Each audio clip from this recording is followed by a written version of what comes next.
have many things to say to one another. Any man who has a gun has power over a man without one, Bond said quietly. But only countries and governments have real power. Dr. No, if you hurt or kill me, my country will make you pay for it. At that moment one of the doors opened and 2 Chinese servants entered the room. The men carried plates of food and bottles of wine which they put on the table. One of the servants poured wine into the wineglasses by Bond and Honey's plates. After that, both men stood against the wall behind the prisoners' chairs. The men looked strong and powerful. "Before we begin our conversation, I must tell you this," Dr. No continued. "I don't want to hear any lies, Mr. Bond. I know a lot about you and why you are here. Do you understand?" Bond looked at the tall, thin man. "Yes, Doctor," Bond said. "But before you tell me anything, please, let the girl go. She isn't a danger to you. She didn't come here with me. She doesn't work for my government. She's Jamaican. I found her on the island yesterday. She came in her own boat to collect seashells." "Then she's very unlucky," said Dr. No. "Nobody who visits this island without my permission ever leaves it alive. No one can interfere with my work here. Strangways and his assistant tried to interfere, so I had them killed." "The girl will stay and listen to us talk, Mr. Bond," Dr. No said in a cold voice. "Then both of you will die. But first, please, eat your food. You'll both need to be strong for the ordeals that are waiting for you. And while we eat, I'll tell you my story." "Well, my dear, we have no choice," Bond said to Honey. "We must listen to this madman." "Perhaps you are right, Mr. Bond," Dr. No said. He spoke calmly and softly. "Perhaps I am mad. But all great men are mad, and I'm certainly a great man." So Bond and Honey tried to eat, while Dr. No told them about his life.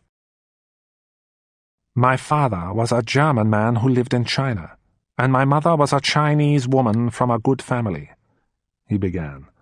"But my mother and father were not married. After I was born, I lived with my aunt, but she didn't love me. I left her house as soon as I could, and I went to work in the city of Shanghai. I worked for gangs of criminals, Tongs. I enjoyed the work. I enjoyed hurting people and killing people. After a few years, I went to live in America, in New York," Dr. No went on. "I worked for the Chinese gangs there. One day, I stole some money from the Hip Sing gang. I stole $1 million. I should have left America then, but I didn't. For the only time in my life I was stupid. I tried to hide from the Hip Sing gang, but they found me and tortured me. They hurt me very much. They tried to make me tell them where the money was. My ordeal was terrible. But I didn't tell them what they wanted to know. So they cut off my hands and let me go." While Dr. No was speaking, Bond was thinking carefully. How could he escape? And where could he get a weapon? The knife that he'd been given to eat his meat with was very sharp. It would be a useful weapon if he could hide it. He had an idea. He moved his arm suddenly and knocked over his wineglass. Then, while he was cleaning up the liquid, he carefully pushed the sharp knife into the sleeve of his kimono. Dr. No didn't see what Bond was doing. He was only interested in telling his own story, and the servant who took away Bond's plate and brought him a dish of fruit didn't see that a knife was missing. "I moved to the west coast of the United States," Dr. No was saying. "I used the $1 million very well. I paid a doctor to change the shape of my face. I had these contact lenses made for my eyes. I had all my hair removed. I started to wear special shoes, which made me look much taller. I changed my name. Then I went to a college and studied medicine. I knew that I wouldn't be able to work as a doctor because doctors need real hands, but for many years I studied people's bodies and minds. Those subjects interest me the most. But of course, I had to earn some more money. When my medical studies were finished, I bought this island, the doctor said. I brought some workers here, and I started to collect and sell the guano. I've lived here for 14 years. I'm proud of what I have done, Mr. Bond. I was tortured by the tongs, but I lived after that terrible ordeal. And now I'm a very rich and a very successful businessman. That's why I'm a great man, Mr. Bond. Well, I'm sure that you are a very clever man, Dr. No, Bond replied. But I don't believe that you live here just to collect guano for fertilizer. You live here for another reason. You're working for somebody else. I'm sure about that. You're a clever man too, Dr. No said.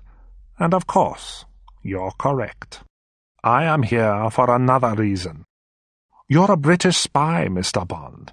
You must know about an island called Turk's Island. It's about 300 miles from here. It's where the Americans fire their new weapons and study how they work. Who do you think might be interested in that place? The Soviet Union, Bond replied. And once again you are correct, said Dr. No. My headquarters here on Crab Key has the most modern spying equipment. With this equipment I can spy on Turk's Island. I can listen to radio transmissions. I'll find out information about the American weapons. And the Soviet government is going to pay me an enormous amount of money for that information.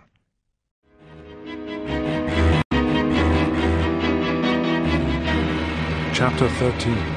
Endurance. Dr. No stopped speaking and looked at Bond and Honey for a few moments. When he spoke again, his voice was almost sad. I can tell you everything tonight, because neither of you will be alive to tell anyone else about it tomorrow, he said. They'd finished eating their fruit now. One of Dr. No's servants took away the wine glasses and the empty plates. The other servant put a box of cigarettes and a gold cigarette lighter next to Bond. Please, smoke a cigarette if you want to, Mr. Bond, said Dr. No. You have a few more minutes to enjoy yourself. Bond lit a cigarette and waited until the Chinese servant was standing by the wall again.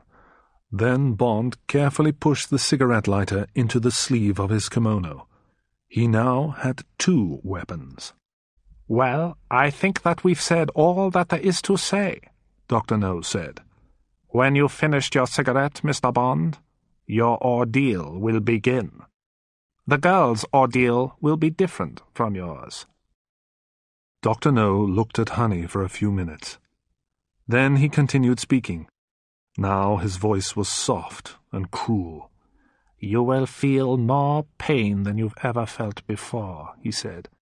I'm interested in pain, and I'm interested in how men and women can endure pain. Endurance is a very interesting subject, Dr. No went on, in a quieter voice. Sometimes I make experiments on people like you two, people who come here without my permission. You two have made a lot of trouble for me, so I'll give you a lot of pain. But please, remember this. You'll die, yes, but your deaths will be useful. Your deaths will increase our knowledge about people's bodies.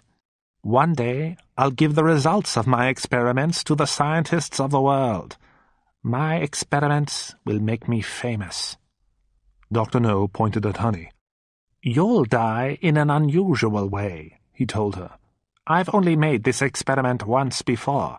I experimented on a woman who worked for me on the island. That woman endured pain for 3 hours before she died. Bond was listening to what Dr. No was saying to Honey, but he was also thinking about how to save her. This island is called Crab Key because many thousands of crabs live here, Dr. No told the girl. You're a Jamaican, so you must know about these crabs. They're as big as plates, and they have black bodies. At this time of year, the crabs come from their homes by the seashore, and they climb up towards the mountain. They eat anything that they find in their paths. One of their paths to the mountain is very close to this building, Dr. No continued. And tonight, as the crabs walk along their path, they'll find a young woman. She'll be tied to the ground. That woman will be you, Miss Ryder. The crabs will touch your body with their claws. They'll eat you slowly. It'll be a horrible death. How many hours will pass before you die? Can you guess?" The girl cried out. Then she closed her eyes and her head fell forward. She didn't move or speak. She had fainted. A moment later, Dr. No spoke some words in Chinese to the servant who stood behind Honey's chair. The man moved forward, picked up the unconscious girl easily, and put her over his shoulder. Then he walked towards the door. The door opened, and he left the room. At the same time, the other servant walked up behind Bond, grabbed Bond's arms and pressed them tightly to his sides. The servant's hands were huge and strong. For half a minute, there was silence. Bond was thinking as quickly as he could. He was thinking about the sharp knife and the cigarette lighter which were hidden in his sleeve. How could he use these things? If he could get near Dr. No, then he'd have a chance to kill the madman. But the servant was still holding Bond's arms to his sides. He couldn't move. Dr. No spoke again. "Mr. Bond," the doctor said, "do you still believe that only countries and governments have real power? Perhaps you've changed your mind now. I can decide how the girl will die, and I can decide how you will die. So I'll tell you now about your own death. That is real power." "I'm interested in what people's bodies can endure," Dr. No continued, "but I'm also interested in the endurance of people's minds. For example, how does a person's mind endure terror? The worker who I left out for the crabs didn't die from the injuries that the crabs made on her body. She died of terror. But I want to find out how long a human body can endure pain before it loses all its strength. So I've made a new experiment. I've made a kind of obstacle course. And you, Mr. Bond, will now be the subject for my experiment. Your body and your mind will be tested. Some of my obstacles are physical. You'll have to endure pain and injuries to your body. Other obstacles are mental. You'll have to endure fear and doubt in your mind. You've slept well and eaten good food, Dr. No went on. Your body is strong and fit. Now I want to see how long you can endure my obstacle course. I want to know how many obstacles you'll overcome before you die, Mr. Bond. You won't complete the course. You will die before the end. There'll finally be one obstacle that you can't overcome. Which will it be? Yes, I ask myself that. Which will it be? And after your death, Dr. No said with a terrible smile, I'll examine your body very carefully. You'll be the first man to be tested on my obstacle course, Mr. Bond, of the British Secret Intelligence Service. You're very lucky. Please, try to think about that as you die. The doctor finished speaking, turned away, and walked out of the room. Now all Bond's thoughts were about escaping. If he could escape from Dr. No's guards for a few minutes, he might be able to find the girl, and if he couldn't help Honey to escape, he might be able to kill her quickly. That would be better for her than the death which Dr. No had described. As Bond thought about this, the servant pulled him from his chair. Bond kept his arms tightly against his sides. Between his right arm and his body he was now holding the sharp knife and the cigarette lighter. The Chinese man took Bond out of the room and pushed him into a lift. The lift travelled upwards for a few minutes and then stopped. When the doors opened, Bond was taken down a long corridor.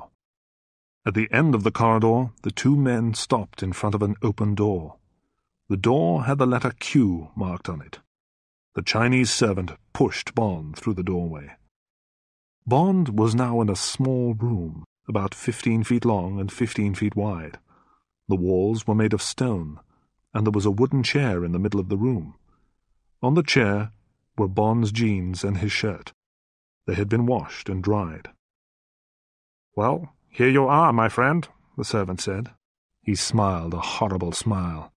He knew what was going to happen to Bond, and thinking about it pleased him.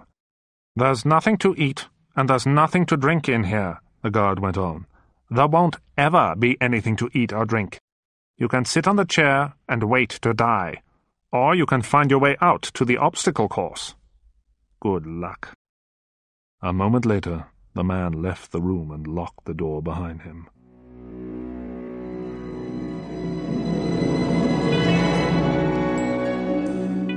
Chapter 14. The Obstacle Course. Bond looked more carefully around the little stone room. The door was made of strong metal, and there was no handle on it. Above the door there was a small window made of very thick glass. He wasn't going to escape that way. But high up on one wall in a corner there was a ventilation grill. The grill was made of thick wire, and Bond could feel cool air coming through it. The grill covered a circular opening, which was wider than Bond's shoulders. "Well, that grill covers a ventilation shaft," Bond said to himself. "I guess that the shaft leads onto the obstacle course. I must hurry.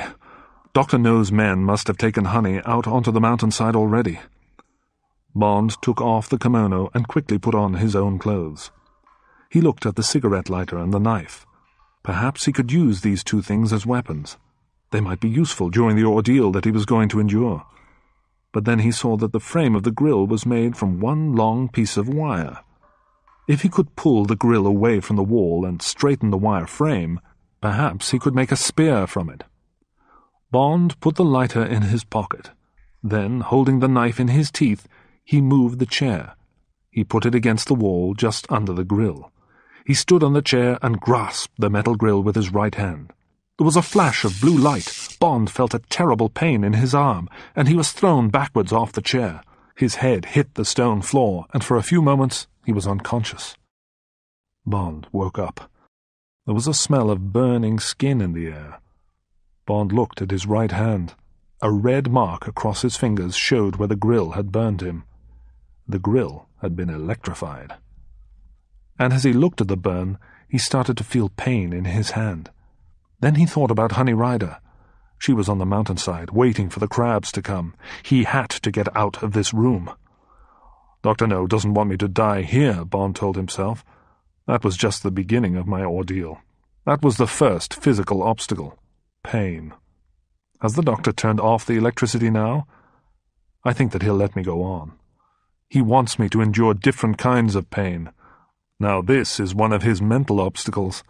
Will I be able to touch the grill again, or am I too frightened of the electricity? He wants to know if I've lost my nerve. Well, I haven't." Bond cut a piece of cloth from the kimono and wrapped it around his injured hand. Then he climbed onto the chair again, and he grasped the grill with his left hand. There was no flash this time. He pulled the grill with all his strength. After a moment, the whole frame came away from the wall. He grasped the electric cable which was attached to the frame, and he tore it away. Then he started to pull the wire frame off the grill. Soon Bond had pulled the wire frame straight. He had made it into a simple spear about 4 feet long. At one end there was a sharp point. Bond bent a few inches of the wire to make a hook at the other end. Then he bent the spear in half, and he pushed it down inside one leg of his jeans. Now the hook was on the outside, over his belt. Bond put the knife between his teeth again. Then he jumped up onto the chair and pulled himself up through the circular opening in the wall. A moment later, Bond was inside the horizontal ventilation shaft. The shaft was about 4 inches wider than Bond's shoulders, and it was made of shiny, slippery metal. When he lit his cigarette lighter for a few moments, Bond saw that the shaft continued straight ahead. Lying flat on his stomach, Bond began to crawl forwards. The air in the shaft was cool. Soon, Bond knew, something else would happen to him. He would reach another obstacle. But his enemy didn't want him to die yet. Dr. No wanted to know how much pain Bond could endure. Bond was sure that there would be several more obstacles before the end of the course. Perhaps he would die at one of them, or perhaps he would reach the end of the course. But what then, Bond asked himself. If I'm still alive at the end of the course, Dr. No will try to kill me. So, is there any hope for me? Bond thought, as he crawled forward. Dr. No wants me to believe that there's no hope. That's another one of his mental obstacles. But he doesn't know about my 3 weapons. And he doesn't understand how strong my feelings are. I want to stay alive and kill him. After a few minutes, Bond reached the end of the horizontal shaft. Now there seemed to be a light shining above him. Bond turned over carefully, so that he was lying on his back. Above his head, there was another shaft of bright metal, a vertical shaft. There was a light far away at the top of this shaft. Bond guessed that the shaft was about 50 yards high. Carefully, Bond stood up. Could he climb up this smooth, vertical shaft? He thought that he could. He took off his shoes. Then he took a deep breath of air and pressed his shoulders against the sides of the shaft. While his elbows held his body still, he pulled his legs up a few inches. Then he pressed his feet against the sides of the shaft. His feet held him in his new position while he pulled in his shoulders and straightened his legs. This movement pushed his body a little higher up the shaft. The bare skin on his hands and feet stuck to the metal walls of the shaft. It stopped him slipping back down. Moving like this, about 6 inches each time, Bond slowly climbed up the shaft. It was painful and tiring. The muscles in Bond's stomach, arms and legs began to shake. When he was about halfway up, his feet began to slip on the shiny metal. He had slipped about a yard back down the shaft before he could stop himself. He realized what the problem was. He was getting hot, and his hands and feet were wet with sweat. So he closed his eyes, and he stayed in the same place for 10 minutes until he was cooler. Then, very carefully, he wiped each foot on the cloth of his trouser legs and started to climb again. It seemed a very long time before Bond reached the top of the shaft. When he did reach it, he noticed 2 things. First, he could feel cold air on the left side of his face. Then he saw that the light, which he had seen while he was climbing, came from a glass window. The window was the ceiling of the shaft. After a few moments, Bond realized that the cold air came from another horizontal shaft which joined the vertical one here. He would be able to pull himself into it. When he did that, he would be able to lie flat for a while and rest. His feet and arms and shoulders were terribly painful, but after a rest, he could continue on the obstacle course.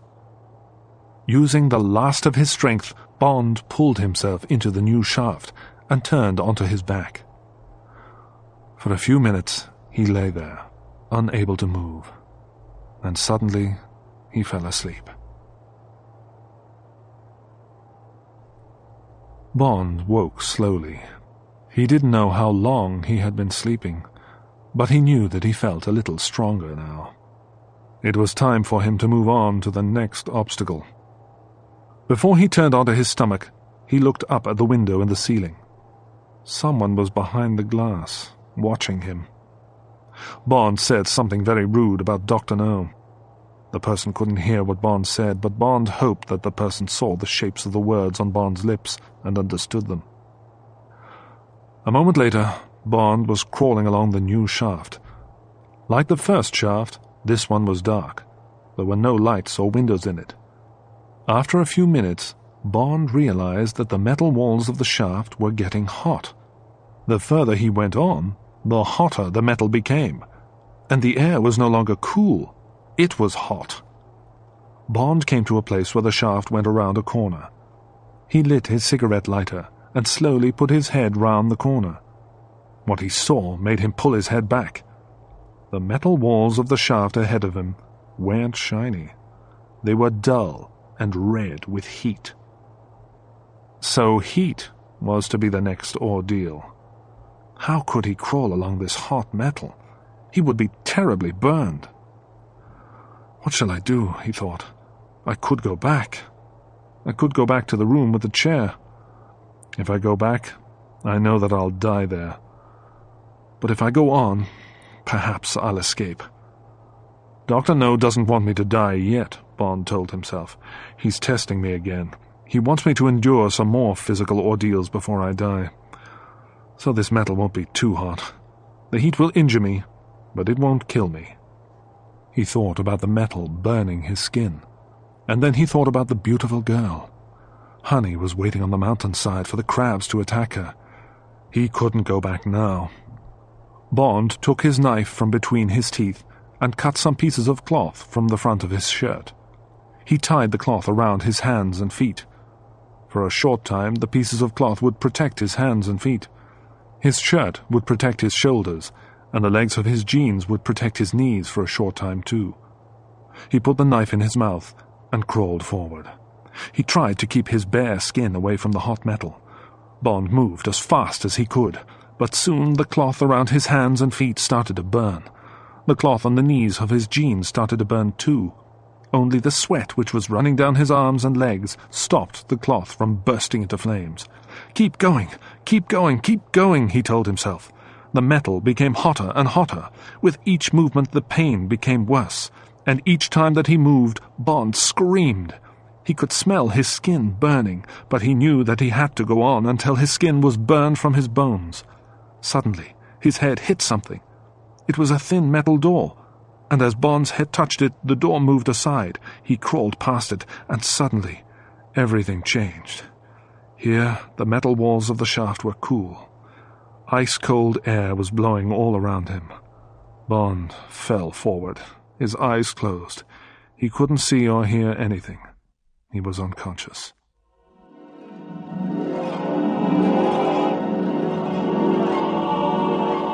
Chapter 15. The Last Ordeals. When he woke again, Bond slowly turned over onto his back. He saw that there was another window in the ceiling of the shaft just above his head. He saw a face behind the glass. Another of Dr. No's men was studying him. The man wasn't interested in Bond's injuries. He was only interested in how much pain Bond could endure. He was only interested in how long Bond was going to live. For a moment, Bond was angry. Then, as he felt the pain from the burns on his knees and feet and hands move through his body, he made a noise like an animal. Bond turned over once again. Again, he began to move forward, slowly, along the shaft. At first, he moved without thinking. But after a while, there was a little less pain. Soon, he was able to think again. It was nearly an hour before Bond came to the next obstacle on Dr. No's course. Bond knew that the obstacle was there before he understood what it was. Ahead of him, Bond saw tiny, sparkling red lights. They were moving about, and when he stopped moving himself, he could hear a sound. It was a soft, tapping sound.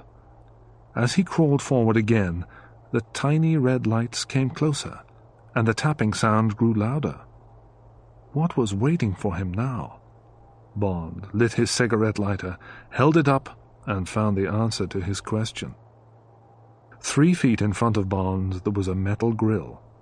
The grill was like a curtain made from very thin metal wires. Behind the grill there were about 20 large, hairy spiders. This was a cage of giant tarantulas. The little red lights that Bond had seen in the dark were the spiders' eyes. The tapping sound was made by their soft, hairy feet on the metal wires of the cage. Bond tried to remember everything he knew about tarantulas. These poisonous spiders were the largest in the world. Their bodies were about 4 inches long, and their legs were 5 inches long. Their bodies and their legs were covered in long hairs. Their teeth were sharp and full of poison. If one spider bit a man, he would be ill, and in great pain for a while. He probably wouldn't die. But Bond had to crawl through this cage with 20 tarantulas in it. If more than one bit him, he probably would die. Bond looked at the spiders and remembered the centipede in his hotel room. Again he felt cold with fear and disgust. But that was what Dr. No wanted. Bond knew that. If I think about these spiders on my body and in my hair, I won't be able to go on, he said to himself. If I think about them biting me, I won't be able to go on. But I must go on. I'm going to rescue Honey. Perhaps Dr. No thinks that this is the ordeal that'll kill me, but he doesn't know about my 3 weapons. Bond carefully took the spear from inside his trouser leg. He unbent the wire and pulled the spear to its full length. Then he turned a little wheel on his cigarette lighter, which made the flame bigger. Finally, he cut a large hole in the grill with his knife and crawled into the cage. The spiders started to run towards him, but when they saw the flame from the lighter, they stopped. They were afraid of the fire. They didn't know what to do, and while the spiders were standing still, Bond began to stab his spear into their soft, hairy bodies. After he had killed several of them, the other spiders started to move forward again, but they wouldn't come near the flame from the lighter. They started to bite the dead and dying spiders that Bond had stabbed, and while they were doing this, Bond killed more of them. When at last all the spiders were dead, Bond pushed their bodies to one side of the cage. He quickly crawled towards the grill at the back of the cage, cut a hole in it with his knife, and climbed through. When Bond left the cage, he bent the spear in half again. Then he pushed it down inside one leg of his jeans. He put the lighter back in his pocket, and he put the knife between his teeth again. A light came on above his head. Bond looked up and saw what he expected to see. Another of Dr. No's watchers was looking at him. But this man moved his head slowly from side to side. Then he looked very, very sad. Finally, he held up his hand with the thumb pointing downwards.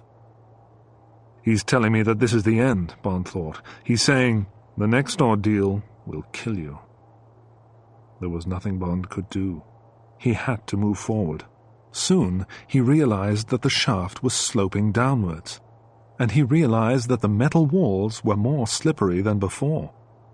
After a few minutes, the weight of his own body was moving him along. Bond didn't have to crawl anymore. He didn't have to move his arms and legs at all. For a while this felt pleasant. He was able to rest and move at the same time. But then the slope became steeper, and Bond realized that he was moving faster and faster. He pressed his hands and feet against the sides of the shaft, but the metal tore his skin. He couldn't stop now, even if he wanted to. And then suddenly he could see bright sunshine ahead of him. As he got closer to the sunlight, he could smell the sea. In a moment, he came to the end of the shaft and fell out into the air beyond it. 100 feet below him, Bond saw the blue-grey water of the Caribbean Sea. He had just enough time to remove the knife from his mouth and stretch his arms out in front of him before he entered the water. As he hit the water, Bond fell unconscious for a few moments. But by the time that his body had come up to the surface of the water, he was conscious again. He started to swim, and as he swam, he looked around him. Bond was swimming in a small inlet that had the shape of a triangle. It had 3 sides. On 2 sides of the inlet, there were tall cliffs of rock. But the 3rd side of the inlet was a tall fence. The inlet was separated from the open sea by this fence, which was made of very thick, strong wire. The fence stood 10 feet above the surface of the water, and as he swam up to the fence, Bond could see that it went down many feet beneath the surface, too.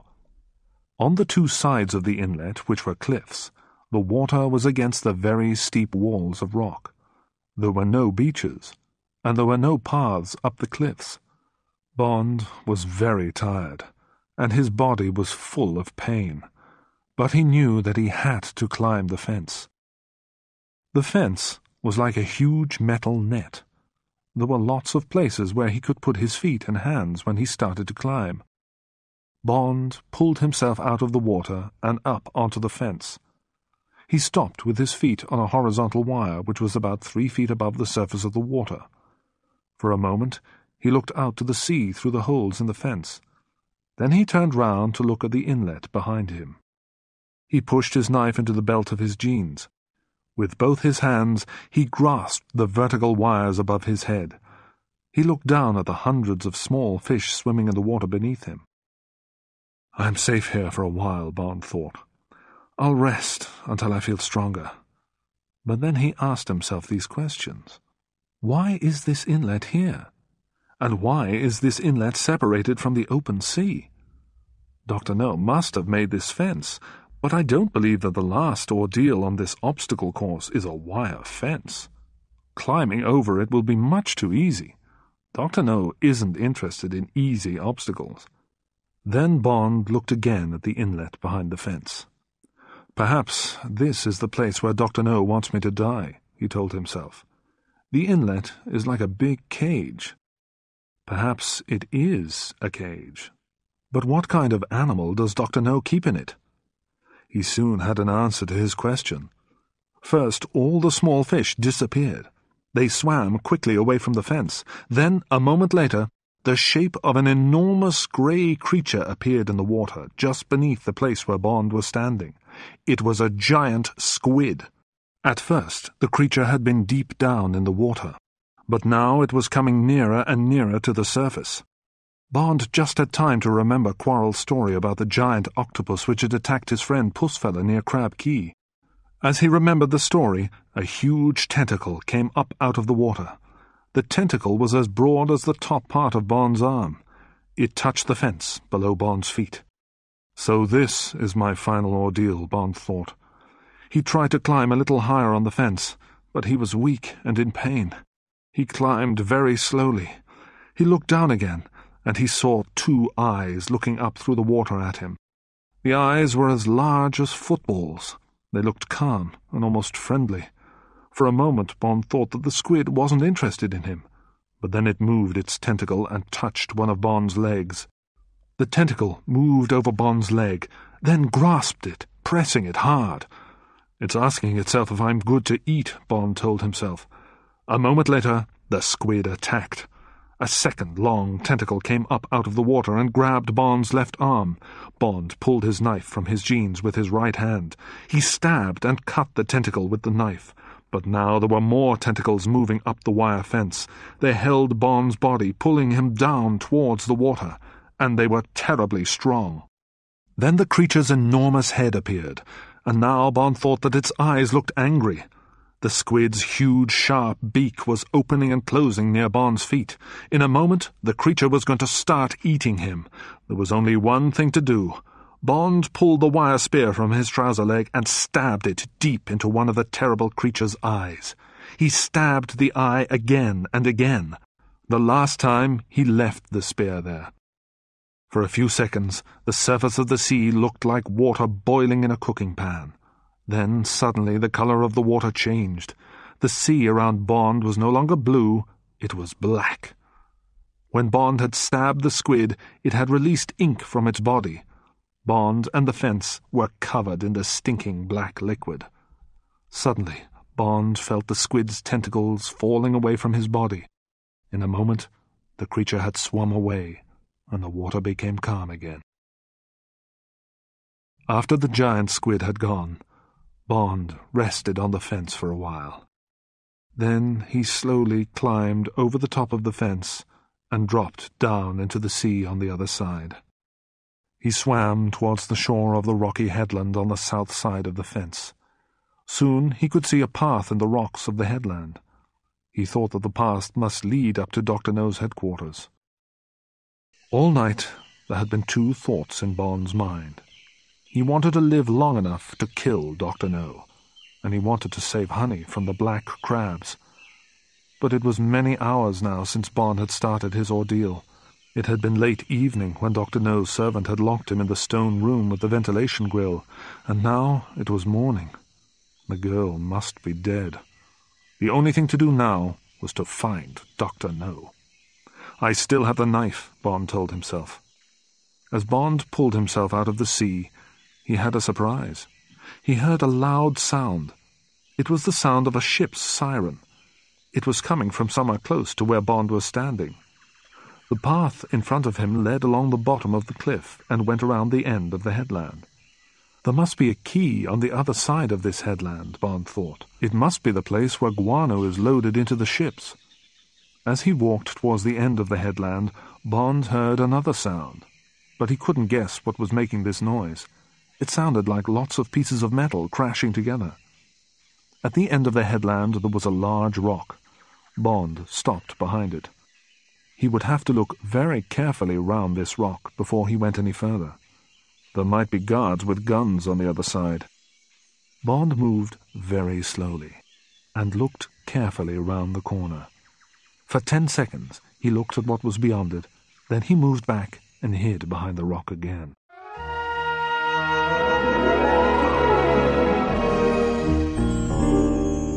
Chapter 16. Licensed to Kill.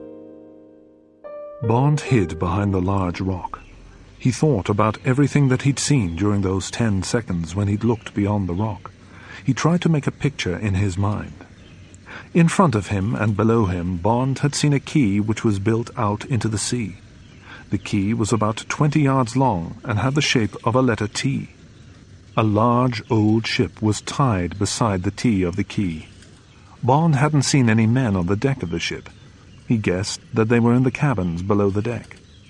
The ship was being loaded with guano by 2 machines, a long conveyor and a crane. It was these machines which were making the strange noise that Bond had heard. The conveyor stood on tall metal legs. It was built down the side of the mountain to the quay. Its belt was covered by a metal roof. Guano was carried from the mountain to the ship waiting at the quay along this belt. The end of the conveyor, which was nearest the quay, did not stand on metal legs. It moved from one side to another. It was like an arm. At the end of the conveyor's arm there was a huge sleeve of strong cloth. The crane stood on the quay beside the ship. The crane also had a long arm made of metal. As the guano traveled along the conveyor, the crane's arm moved the arm and sleeve of the conveyor. The crane moved the sleeve of the conveyor above some openings in the deck of the ship. The crane moved the sleeve to each of these openings until the ship was completely loaded with guano. The arm and sleeve of the conveyor was controlled by one man, the driver who sat in the control cabin of the crane. There was a steering wheel and levers and buttons in front of the driver. He turned the wheel and pulled and pressed the levers to control the long arm at the front of the crane. And the cabin of the crane was just on the other side of the big rock, only 10 yards from where Bond was standing now. Bond thought about all this, and he thought about 2 other things that he'd seen. The first thing was the position of the crane's arm. It was controlled by the steering wheel in the cabin. If this wheel was turned as far as possible to the right, the sleeve of the conveyor wouldn't be above the ship. It would be above the quay. The other thing was this. Standing on the quay, watching the loading of the guano, was a tall, thin man. Dr. Julius Snow. If someone turned the crane's steering wheel as far as possible to the right, the sleeve of the conveyor would stop above his head. Yes, I must do it, Bond told himself. But first, I'll have to get rid of the crane driver. Bond was Agent 007. He was licensed to kill. He knew that he had to kill Dr. No. The madman was dangerous and cruel. He enjoyed torturing people. Slowly and carefully, Bond looked around the rock again. As he did this, the crane driver turned his head. Bond recognized him immediately. It was the big man who had driven the dragon.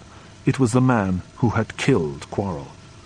Quarrel had died in a terrible way, so now Bond wanted to kill this man very much. Bond waited till the crane driver was looking at the ship again. Then he moved fast. He pulled his knife from his belt, ran to the crane's cabin, and pulled open the door. Before the tall Afro-Chinese man could turn around, Bond had grabbed his hair. Then Bond pulled back the man's head and stabbed the knife deep into his neck. As the driver fell dead onto the floor of the cabin, Bond grabbed the steering wheel. He turned it towards the right as fast as he could. The arm of the crane started to move the arm and sleeve of the conveyor away from the ship. Down on the quay, Dr. No didn't realize what was happening at first. He'd stopped looking at the guano falling from the sleeve and into the ship. He was looking out across the sea. But when the guano started to fall on him, he looked up quickly and started to shout. Then he turned and looked at the crane's cabin. He saw Bond at the controls, and at that moment, Dr. No understood what was happening. He tried to scream, and he tried to run, but it was too late. The guano poured from the sleeve of the conveyor like a river. The stinking dust fell into Dr. No's eyes and mouth. The river of guano knocked him to the ground and covered his head and body. In a few seconds, only his arms could be seen waving in the air. 2 minutes later, Dr. Julius No was under a pile of guano which was 20 feet high. He was dead, and Bond was happy about it. Dr. No would never torture another person, and the Russians wouldn't get their information about Turk's Island. Bond switched off the conveyor's engine. He took the gun from the dead man who was lying at his feet. It was a Smith & Wesson .38, a good gun.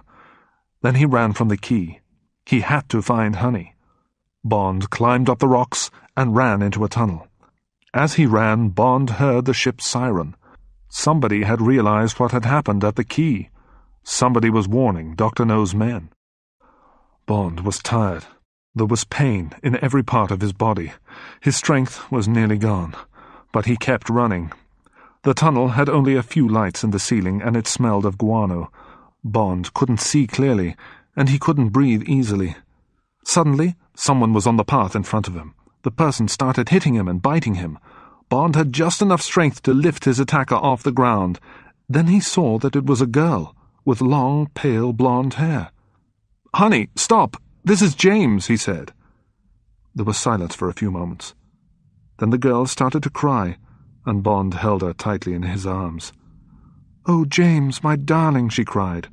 "I thought that you were dead. I thought that Dr. No had killed you. I love you, James. Please don't leave me again." "I thought that you were dead too," Bond replied. "I thought that the crabs had eaten you." "Oh, that stupid man doesn't know anything about the animals who live on these islands," Honey said. "I was never worried about the crabs. I know all about them. They eat plants, they don't eat meat, and they don't usually attack people. Perhaps if someone had an injury with lots of blood, the crabs might bite a person. Perhaps that happened to the other girl that Dr. No told us about. But I didn't have any injuries. The crabs just walked over me and went on up the mountain." "But you fainted when Dr. No told you about the crabs," Bond said. "When that happened, I believed what he'd said about them." "I was afraid for you, James," Honey replied. "That's why I fainted, my darling. I thought that he was going to torture you terribly. Was it terrible?" "Yes, it was terrible," Bond said. "But it's all finished now. Dr. No is dead. Now we must escape from this island before his men kill us. We've got to get to the beach as fast as we can. We've got to find the canoe." After all their ordeals, Bond and Honey reached the beach easily. They stole the dragon. Dr. No's men had hunted Bond and Honey for a while. They had followed the fugitives out of the tunnel. They had brought dogs to follow the fugitives' tracks, but then Bond shot 5 of Dr. No's men, and the hunters let Bond and the girl escape. Bond and Honey found the dragon and drove it towards the lake, and after driving through the mangroves for an hour, they reached the beach and found the canoe. With the last of his strength, Bond pulled the little boat from its hiding place and pushed it into the water. Then he fell into the canoe and lay there, unable to move. It was Honey who sailed the canoe back to Morgan's Harbor. For most of the journey, Bond lay in the bottom of the little boat, resting and sleeping. But when they were near to the Jamaican coast, the girl woke him. Bond sat up slowly and looked at the sea. He was thinking about the future and about the past. When they landed, he would take the girl to Bow Desert. He would leave her there for a day or two. While she rested there, he would be in Kingston. He'd go to King's house, and he'd send a message to M in London. And then he'd tell the acting governor everything that he knew about Crab Key and about the work that Dr. Julius No had been doing for the Soviet Union. He'd also tell him that Strangways and True Blood had been murdered. Bond thought about everything that had happened since his arrival in Jamaica. He thought sadly about his friend Quarrel. Soon he would have to talk to Quarrel's family. Bond would tell them about Dr. No and about Crab Key. He'd tell them that Quarrel had been a good man and a good friend. He'd tell them about the money that they would soon have from Quarrel's life insurance. But he wouldn't tell them exactly how his friend had died. Bond thought about Honey, too. She was clever. She could study sea animals at a university. He'd ask Bladel Smith to arrange that. And he'd ask the Colonial Secretary and his wife to look after Honey for the next few years. He couldn't do more for her than that. Soon there would be another mission for Bond. Soon he'd have to return to London. But before he had to leave, he would spend some time alone with Honey. They wouldn't have much time together. He hoped that the girl would understand that. She'd said that she loved him, but the life of an SIS agent was a lonely and difficult one. There wasn't much time in an agent's life for love. James Bond was very thoughtful as he watched the coast of Jamaica get nearer and nearer.